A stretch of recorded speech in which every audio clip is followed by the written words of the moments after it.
বন্ধুরা আপনারা যদি ওয়ার্নারকে সেরা খেলোয়াড় মনে করে থাকেন তাহলে ভিডিওটিকে লাইক করে দেবেন।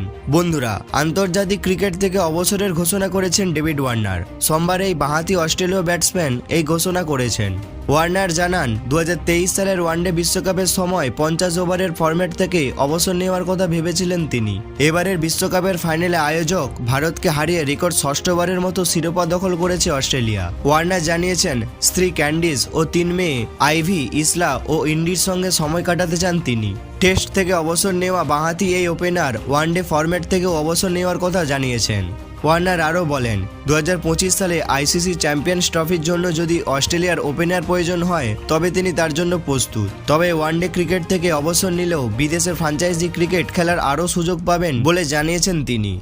তবে টি-20 আন্তর্জাতিক ক্রিকেট নিয়ে কিছু বলেনি, কারণ ওয়েস্ট ইন্ডিজ ও যুক্তরাষ্ট্রে হতে চলা টি-20 বিশ্বকাপেই হবে তার শেষ টুর্নামেন্ট। ওয়ার্নার বলেন, আমাকে আমার পরিবারের ঋণ পরিশোধ করতে হবে।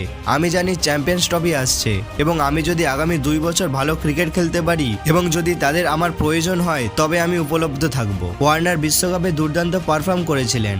বাঁহাতি এই ব্যাটসম্যান 11 ম্যাচে 48.63 গড়ে করেছেন 535 রান। স্ট্রাইক রেট ছিল 108.29। এ সময় তিনি 2টি সেঞ্চুরি ও 1টি হাফ সেঞ্চুরি করেন।